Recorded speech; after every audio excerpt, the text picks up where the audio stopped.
Queridos irmãos, eu quero compartilhar com vocês uma palavra de Deus. Gostaria de pedir a você que abrisse a sua Bíblia no Evangelho de Jesus, escrito por Lucas, capítulo de número 23.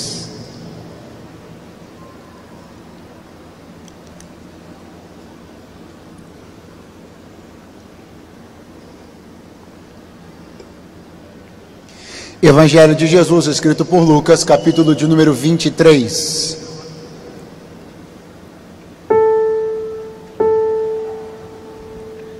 Versículo de número 8. Evangelho de Jesus, escrito por Lucas, capítulo 23 e versículo 8.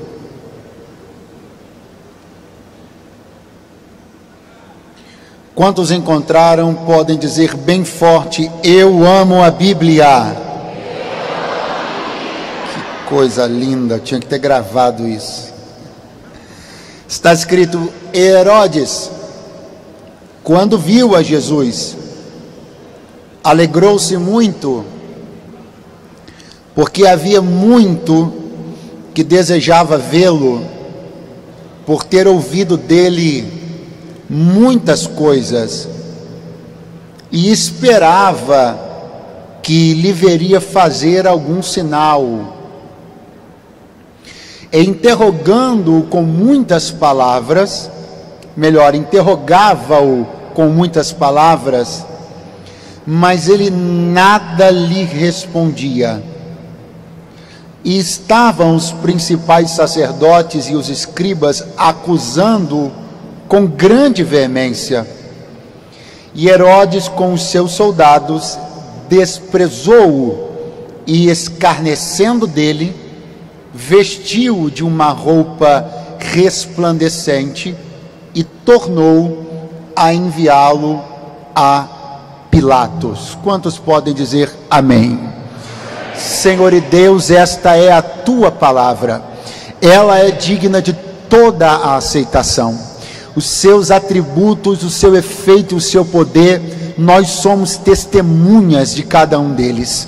Esta palavra tem nos sustentado, nos orientado, nos mantido de pé, sido a nossa esperança. Ela é o calor para nossos dias frios, é o frescor para os dias quentes. Nós amamos esta tua palavra e reconhecemos que ela é a fonte da vida e da sustentação da tua igreja. Mais uma vez, Senhor, através desta tua palavra, fala-nos ao coração. Em nome de Jesus assim te oramos. Amém e graças a Deus. Podem assentar-se, por favor, queridos irmãos.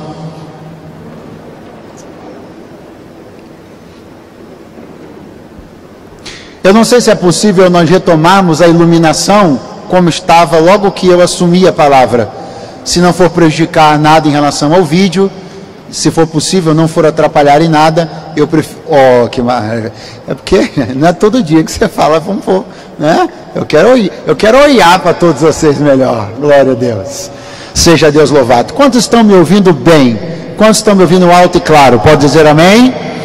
Graças a Deus. Queridos irmãos,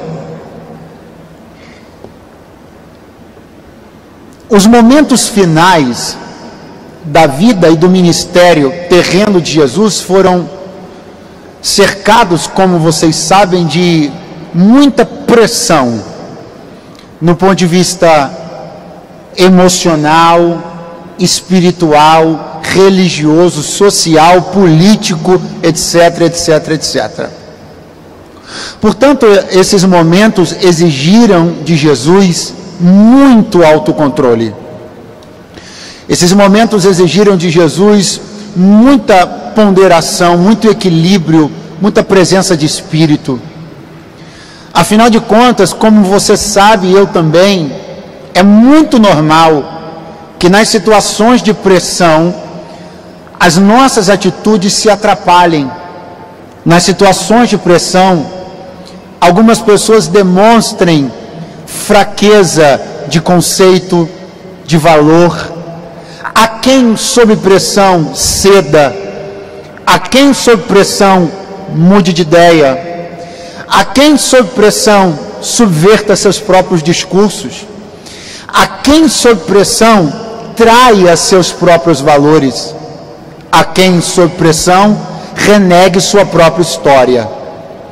Grandes pessoas já fizeram grandes vexames quando estiveram sob pressão, mas Jesus vai dar um espetáculo sob pressão, um espetáculo de autocontrole, domínio próprio, firmeza de propósito. Esta capacidade que Jesus apresentou, mesmo diante de todas as ofensivas que vieram contra ele, e vieram de todo lado, de todo jeito, de toda forma que você possa imaginar. Esta capacidade é um exemplo claro para a igreja, é uma lição clara para a igreja. Afinal de contas, como você já deve estar percebendo, e eu quero pregar uma palavra esta noite muito para a igreja, considerando essa data tão emblemática, 20 anos desta igreja, eu quero fortalecer seu coração como igreja através desta palavra. Então, retomando o raciocínio, é claro que quando olhamos para tudo que Jesus atravessou e viveu, nós entendemos que Jesus está deixando um poderoso exemplo de conduta, firmeza, um poderoso exemplo da capacidade de se manter firme, de se manter invulnerável, mesmo quando atacado, provocado, mesmo quando atiçado, mesmo quando levado a dizer o que não queria dizer, fazer o que não queria fazer. Nós precisamos começar a redobrar o nível da nossa prontidão, do nosso alerta e da nossa preparação. Tempos trabalhosos, esses são os tempos anunciados pela Bíblia.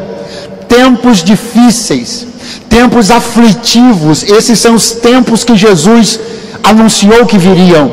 Mas uma igreja forte, sustentada pela palavra e militando no poder do Espírito Santo, não vai se curvar, não vai render-se às pressões, não vai renegar seus valores, não vai trair suas ideias, mas vai manter-se firme para continuar sendo a instituição mais poderosa e inabalável que existe sobre a face da terra.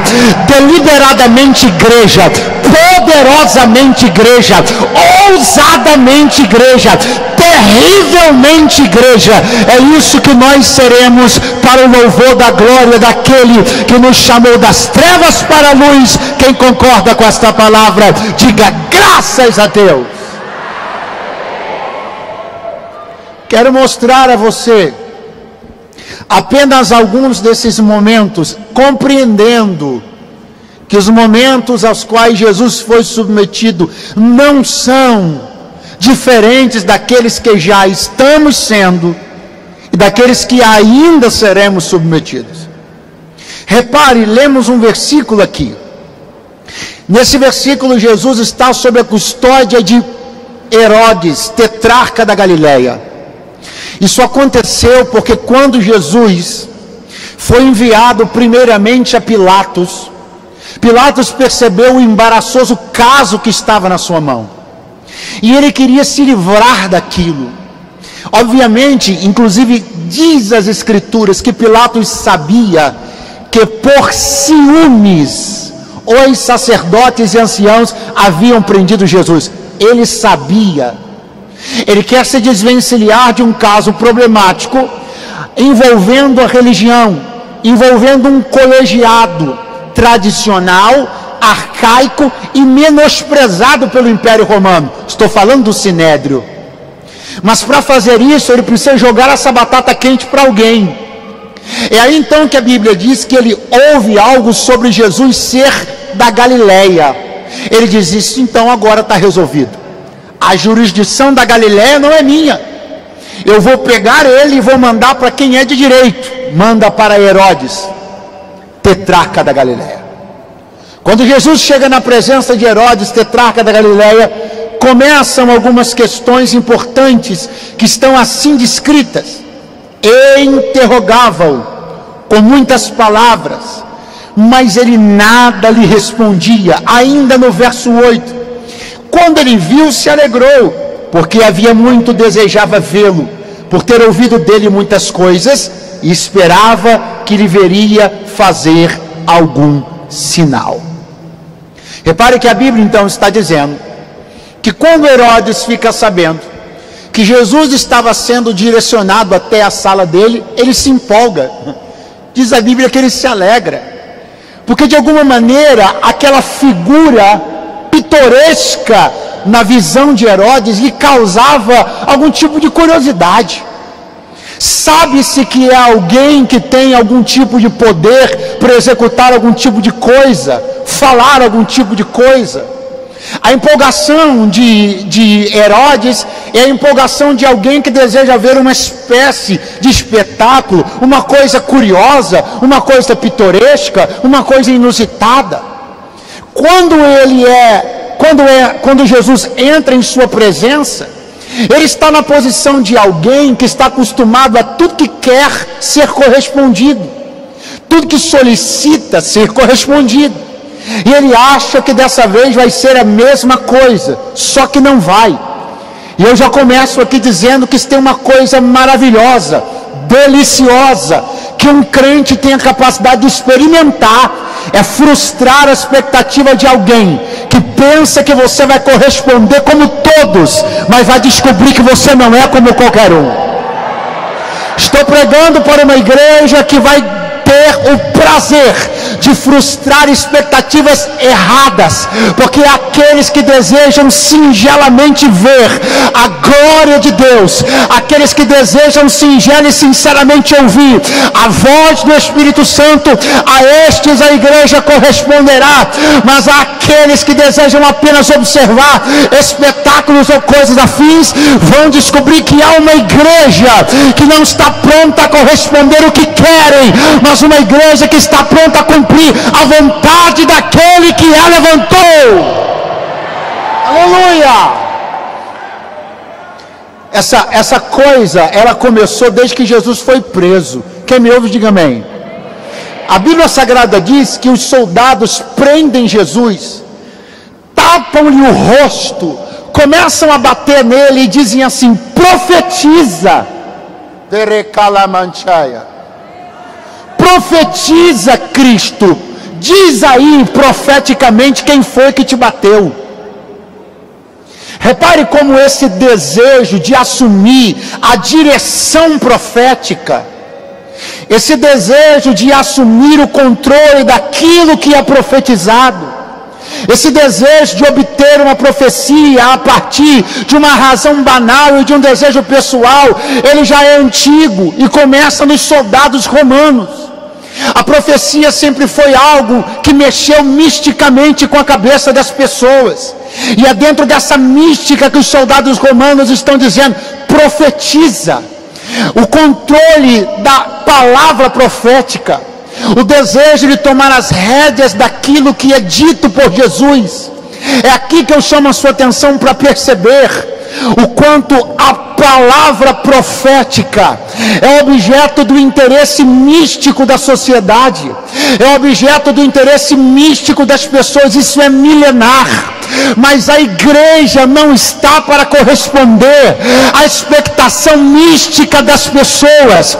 A palavra profética não é controlada, o tema profético e o texto profético não é controlado às custas ou ao gosto de quem quer ouvir. Há uma palavra, mas quem a determina é o Espírito da profecia que está sobre a igreja. Segure a mão de alguém que está do seu lado e diga: a igreja tem uma palavra. Há uma palavra profética na boca da igreja, mas quem dirige esta palavra é o Espírito. Não é Roma quem determina o que vai ouvir, não é César quem determina o que vai ouvir, não é Herodes quem determina o que vai ouvir. Eu creio que há um Espírito que governa sobre as canções que cantamos, as mensagens que pregamos, os livros que lemos e aquilo que ensinamos irmãos, o dia que esta direção sair das mãos do Espírito, estaremos irremediavelmente perdidos. Mas enquanto esta batuta ainda estiver na mão do Espírito Santo, nós ainda seremos igreja. Aleluia.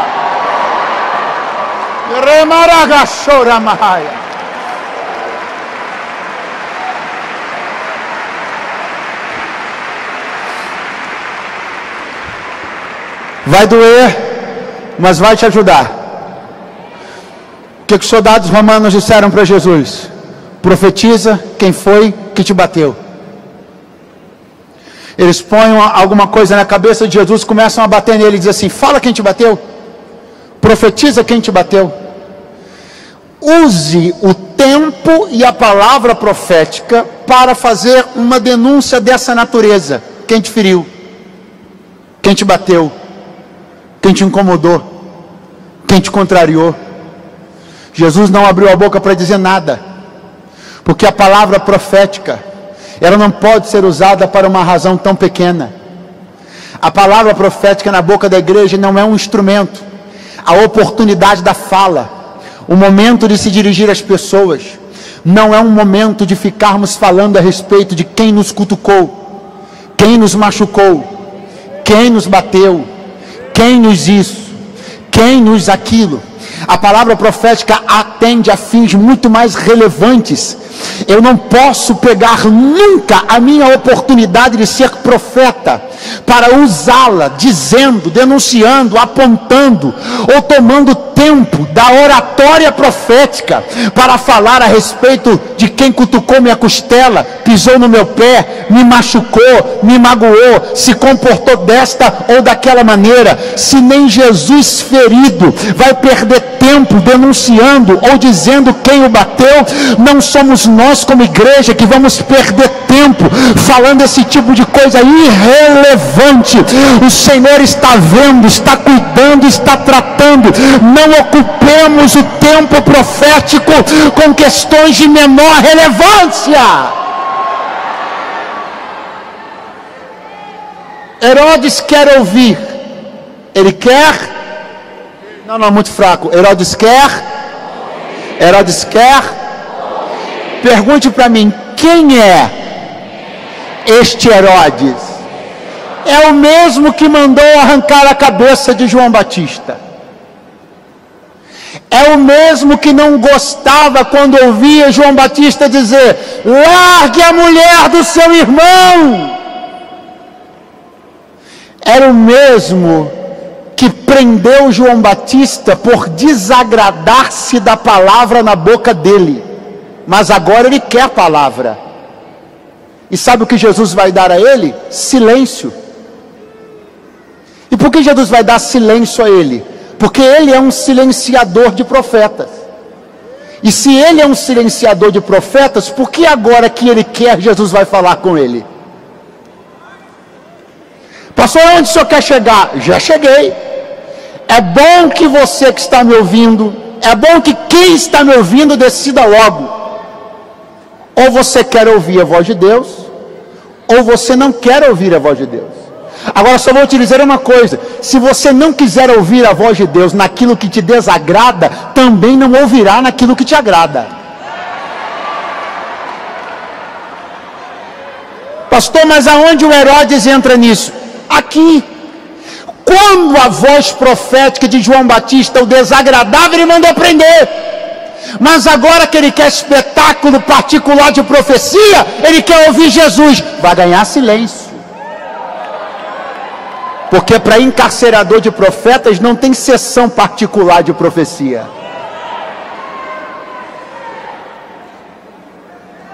Jesus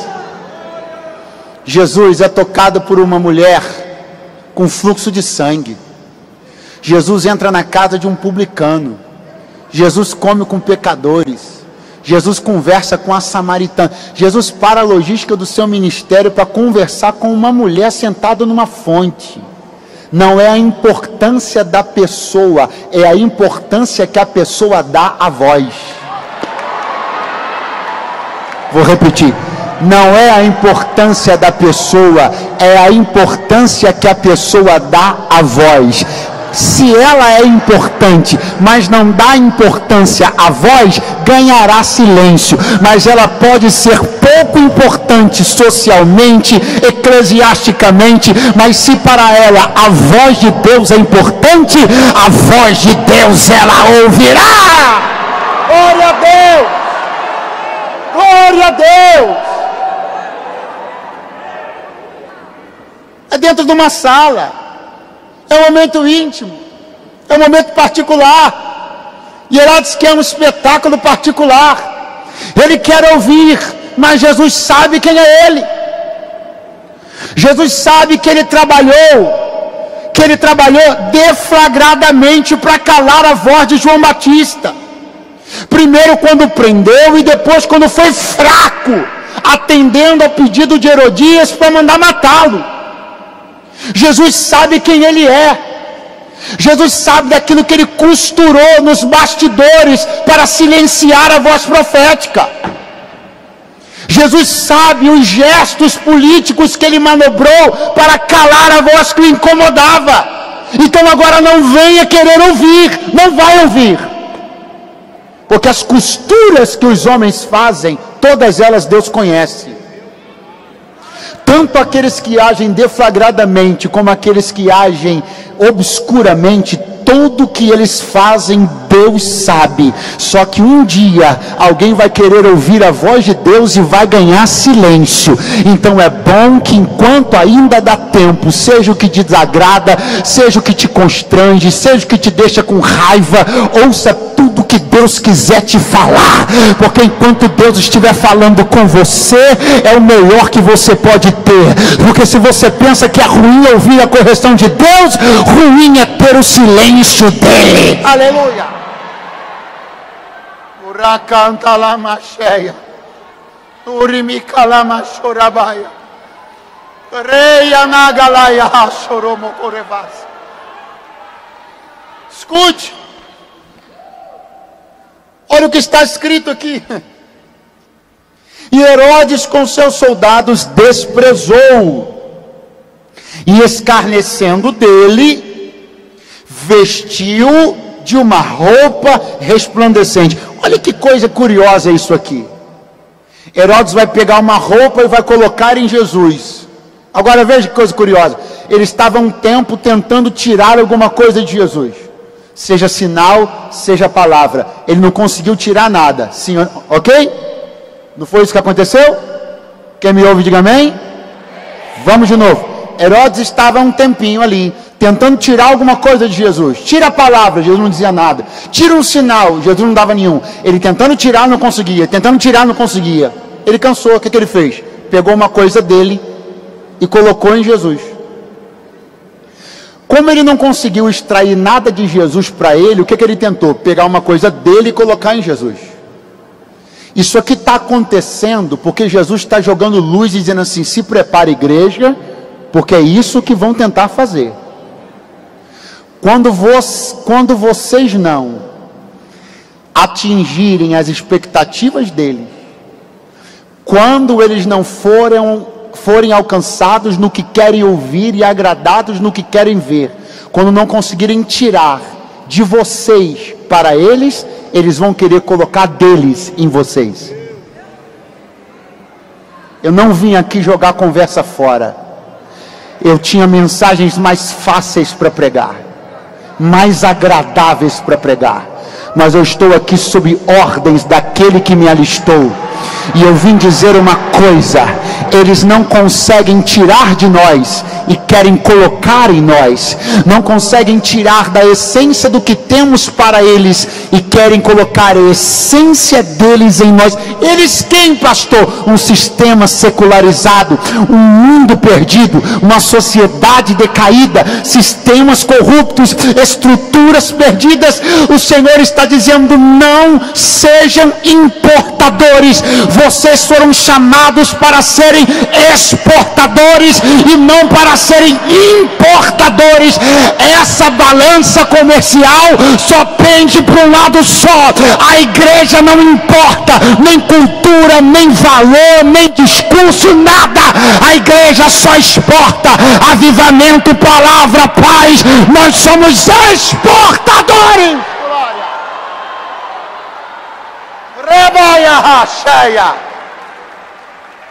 Segure a mão de alguém que está do teu lado, dá uma acordada nele e diga assim: todas as vezes que o mundo tentar tirar algo de nós e não conseguir, eles vão tentar colocar algo deles em nós, mas nós somos impermeáveis pelo poder da palavra, invulneráveis pela autoridade da unção de Deus. Eu não sei você, mas esse lugar está começando a ficar pequeno para a glória de Deus que está entrando aqui. Isso é igreja. Levanta as mãos por alguns segundos, abra bem a sua boca e exalte o nome daquele que me trouxe para dizer: resista, resista, resista, resista, resista.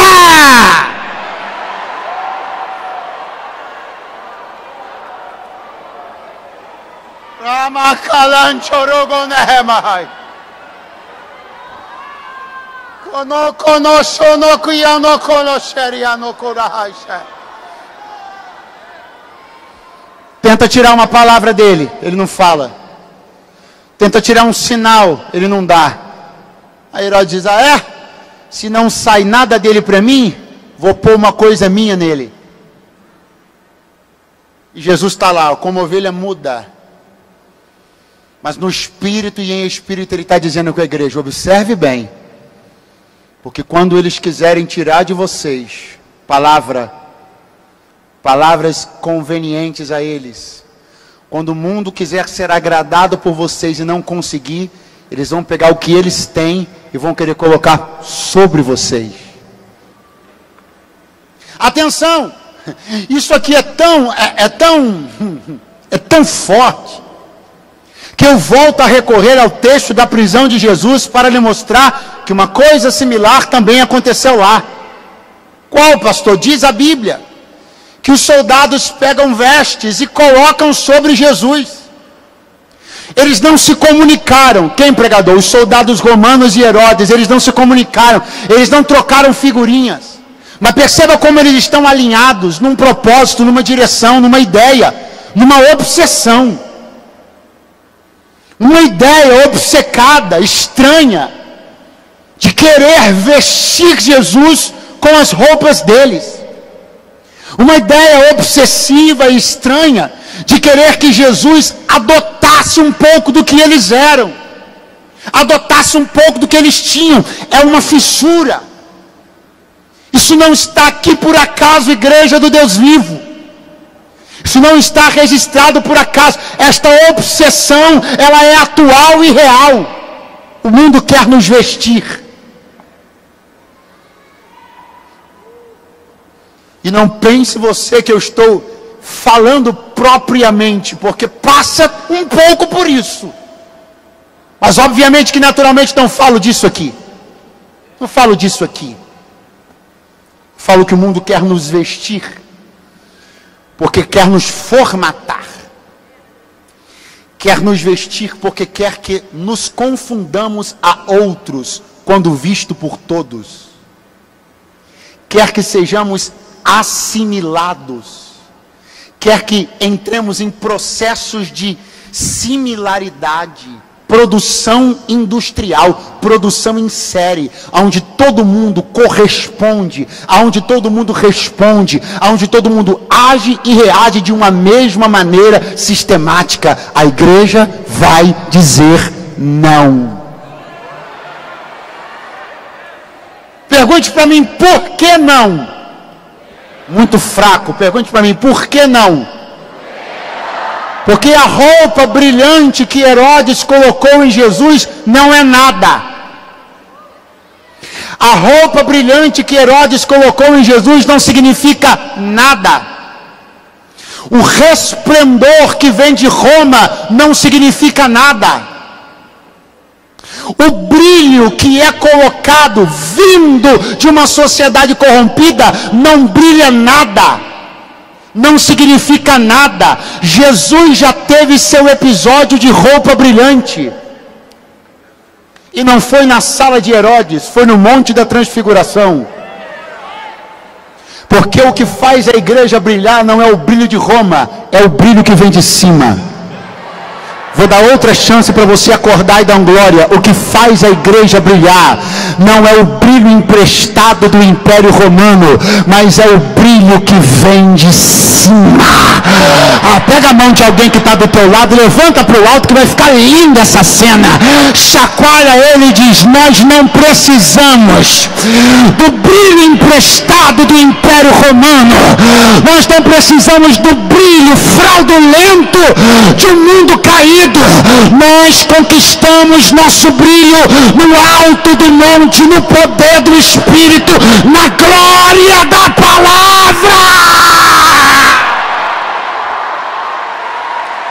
Aleluia! Oremi kalashonagai heleb. As roupas de Jesus brilharam no Monte da Transfiguração. Ele não ganhou roupas artificialmente brilhantes, como eram as de Herodes. As roupas que ele tinha brilharam. Só que a roupa que ele tinha brilhou por uma razão. Pergunte qual? Porque ele brilhou primeiro.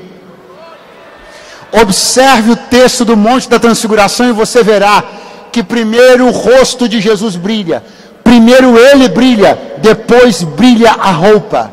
As coisas que temos só brilham porque somos pessoas brilhantes. Essa é a grande diferença entre o brilho do mundo e o brilho da igreja. O brilho do mundo é artificial, produzido mecanicamente. O brilho do mundo é comprado. O brilho do mundo é adquirido em parcelas. O brilho do mundo é adquirido em lugares. O brilho do mundo é conquistado por outros homens. Mas o brilho real da igreja vem de uma vida que Deus decidiu inspirar para brilhar. Seus projetos brilham porque você brilha. Seus negócios brilham porque você brilha. Seu ministério brilha porque você brilha. E esse brilho não foi fabricado, não é industrializado, não é glitter, purpurina, nem neon. Ele é da glória, da glória, da glória.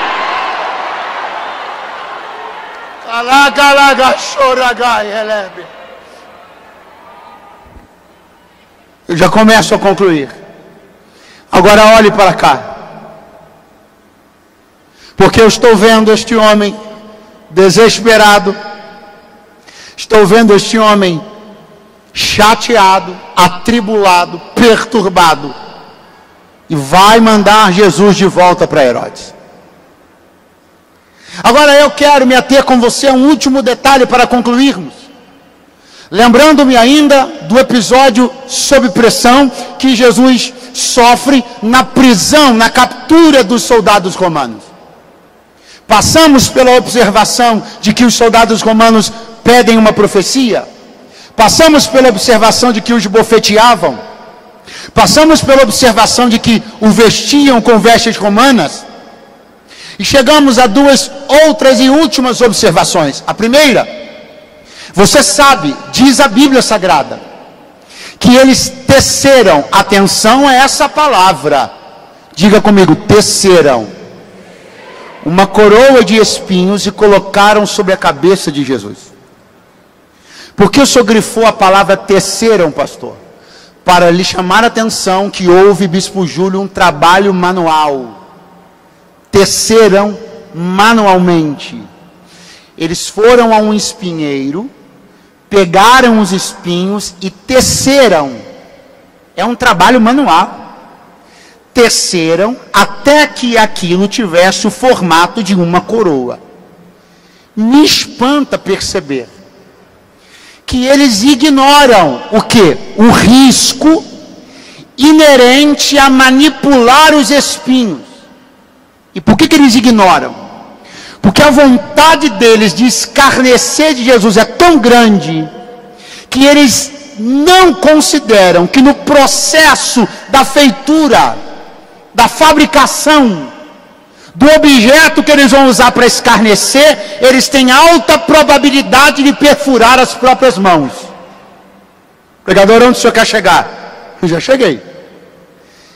Existe mais gente do que você imagina inapta, incapacitada, encostada, improdutiva e infértil. Que isso, pregador? Por que essa gente está assim? Vá ver as mãos deles. Todas machucadas. De quê? De tecer espinho. O que quem arma contra a igreja não percebe é que tudo que se tece contra a igreja, se tece contra si.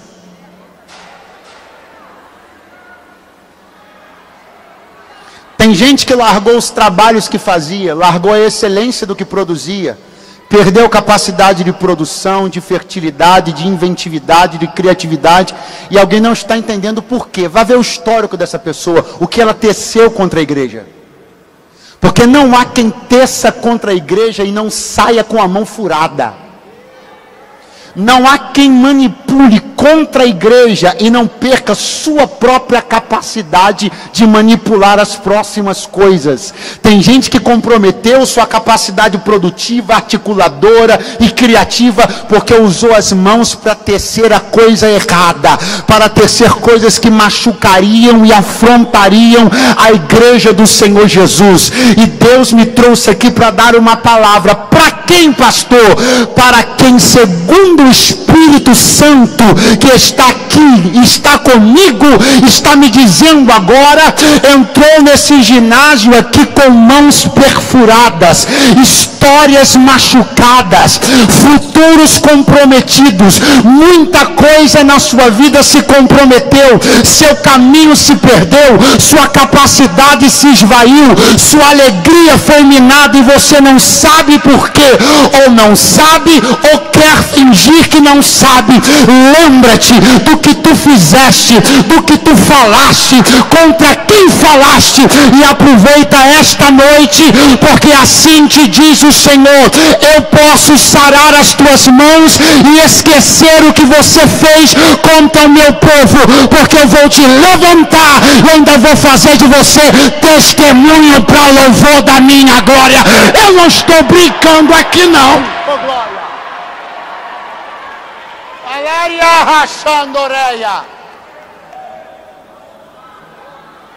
Você pode estar num lugar que você pensa que está escondido, mas Deus conhece tua mão.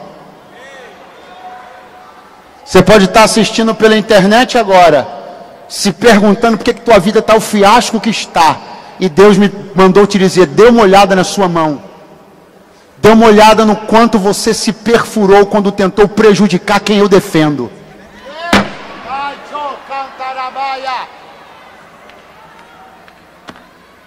E agora, pastor?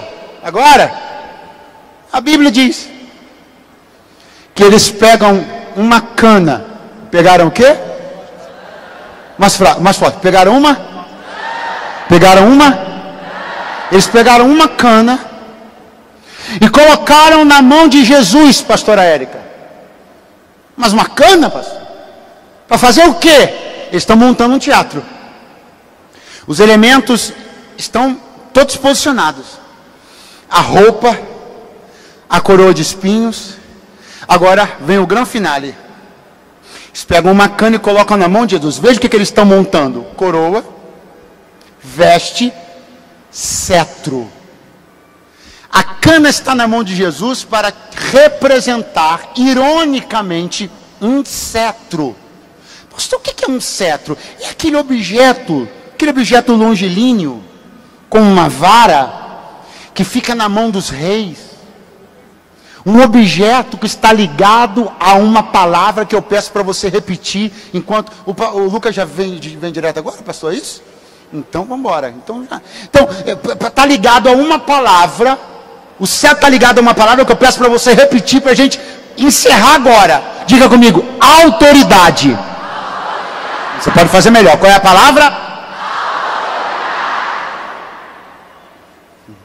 Pela autoridade nos movemos. Autoridade é uma chave que dá entrada, acesso, crédito, no discurso, autoridade. Na oração, autoridade. Com as multidões, autoridade. Tete a tete, autoridade. O que não pode faltar, pregador? A mim, autoridade. O que não pode faltar à igreja brasileira? Autoridade. Como é que é a palavra? Não é uma autoridade constitucionalmente reconhecida. É uma autoridade espiritualmente reconhecida. Não é a autoridade de assinar e deliberar. É uma autoridade que transcende as questões convencionais e institucionais. É uma autoridade para militar no mundo do espírito. E eu trago aos senhores e às senhoras o último ato, a última tentativa de escárnio no momento de pressão que Jesus vive. Qual, pregador? Eles pegam uma cana, colocam na mão de Jesus, para que aquilo representasse um cetro. Cetro este que representa o que mesmo? Muito fraco. Cetro este que representa o que mesmo? Só que existem algumas básicas diferenças entre a cana e o cetro. O primeiro é a nobreza. Porque há uma diferença de valor muito grande entre uma cana e um cetro de ouro. Sim ou não? Então aí vai a primeira característica da autoridade que o mundo quer que a igreja tenha. Ela é empobrecida. Ela não tem nobreza. Ela custa qualquer coisa e é adquirida por qualquer um, como uma cana.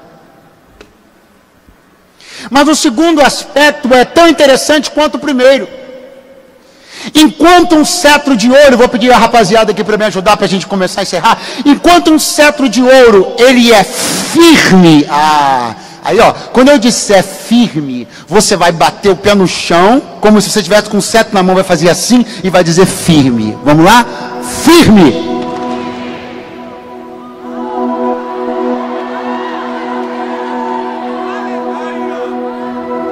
Enquanto o cetro de ouro é firme, inflexível.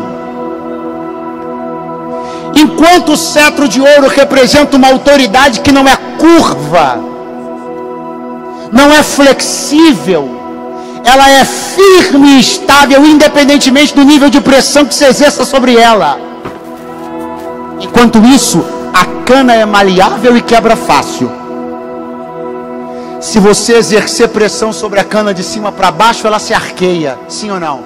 Vai para um lado ou vai para o outro, vai arquear para a direita ou vai arquear para a esquerda, porque sua estrutura não tem firmeza suficiente para receber um nível de pressão e continuar estável. Pastor, onde o senhor quer chegar? Já cheguei. Essa é a autoridade que o mundo sonha que a igreja tenha. Pobre, sem nobreza, adquirida em qualquer lugar e por qualquer um, que não tem preço e nem custo de nada, e não tem também valor e nem reconhecimento nenhum. A autoridade que o mundo sonha que a igreja tenha é essa. Qual, pastor? Flexível, que atenda a demandas e pressões, que se curve diante da força estabelecida sobre ela. Mas eu vim aqui profetizar. Alguém levantou a mão, glória a Deus. Eu vim aqui profetizar que a autoridade que Jesus confiou à igreja é a autoridade de um cetro de ouro. Como é que é isso, pastor? Ela é nobre, ela é rica, ela é difícil de conquistar, mas é duríssima de se perder. Ela é reconhecida, tem valor reconhecido em qualquer lugar. Em qualquer lugar do mundo que você chegue com um prato pagar com ouro, você tem valor. O dólar é a maior moeda do mundo, mas não é todo mundo que aceita. Agora chegue com ouro, em qualquer lugar do mundo o ouro tem valor. A autoridade da igreja não é setorial, a autoridade da igreja não é sazonal, a autoridade da igreja não é espacial, a autoridade da igreja de norte a sul, de leste a oeste. A igreja tem autoridade no mundo espiritual, no mundo físico. A igreja tem autoridade sobre demônios, principados, poderes.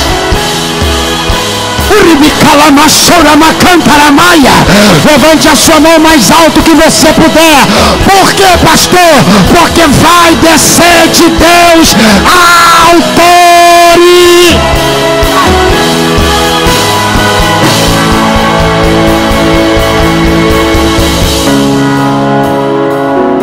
Eles vão apertar, mas a autoridade da igreja não é flexível.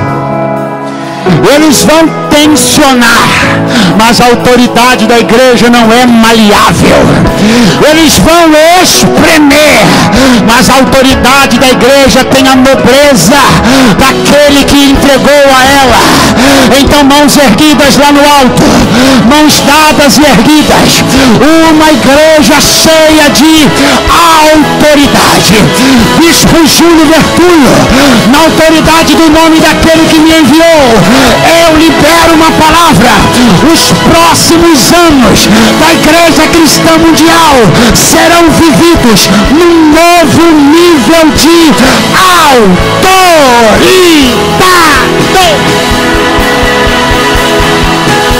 Eu profetizo um novo nível de autoridade sobre todo o ministério de música.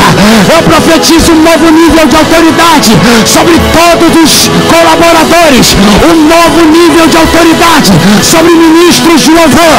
Um novo nível de autoridade sobre pastores auxiliares. Receba, receba, receba.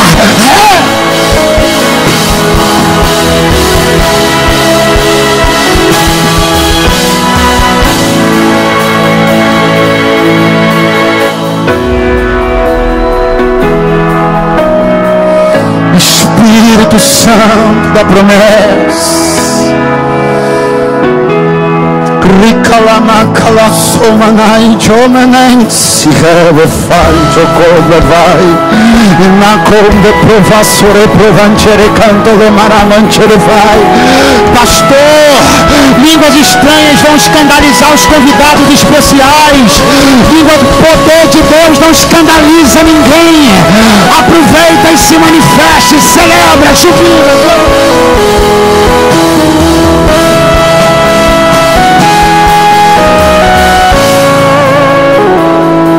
Erga as mãos.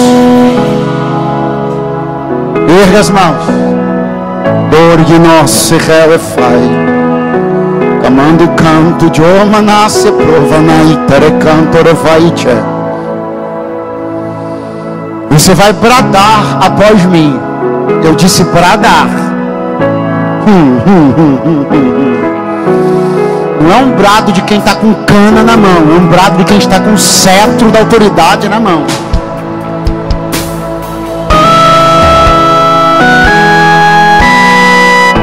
Diga bem forte após mim. Eu creio que sobre a minha vida, sobre a minha casa, sobre tudo que leva o meu nome, está chegando agora um novo e maior nível de autoridade. Olha para mim. Olha para mim. Quem é pai aqui? Pai e mãe, levante a mão. Assim te diz o Senhor. A autoridade que confiei nas tuas mãos não é uma cana. A autoridade que confiei nas tuas mãos não pode se curvar a conceitos da pedagogia pós-moderna.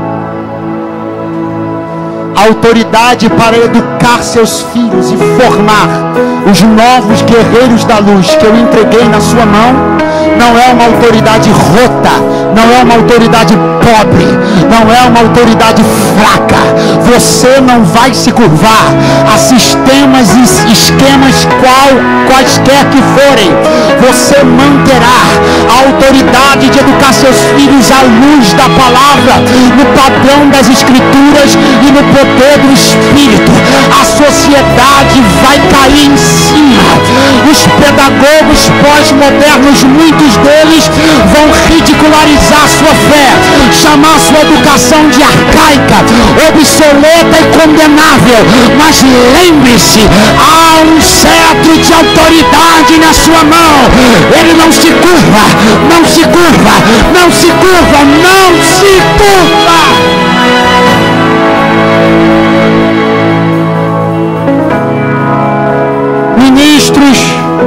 Ministros do Evangelho, líderes de louvor, líderes em quaisquer setores e áreas da igreja, onde estão vocês? Levantem as mãos. Assim vos diz o Senhor na noite deste dia: eu vos reuni aqui para vos advertir. Tempos de muita pressão estão chegando. Elas virão de toda parte. Virão de muitos daqueles que venderam simpatia e sorriso, mas vão evoluir para condenação e ridicularização. Mas assim vos diz o Senhor: mantenham-se firmes. Há um povo olhando para vocês. Imitai a fé dos vossos pastores, é o que diz a palavra. A vossa fé e conduta está sendo imitada. Líderes maleáveis, flexíveis e fracos resultarão numa igreja igualmente maleável, flexível e fraca. Não façam acordos, não vendam valores, não negociem princípios. Assim vos diz o Senhor: o que vos entreguei foi poderoso, o que vos dei não dei a todos. Honrem o que eu vos entreguei. Honrem!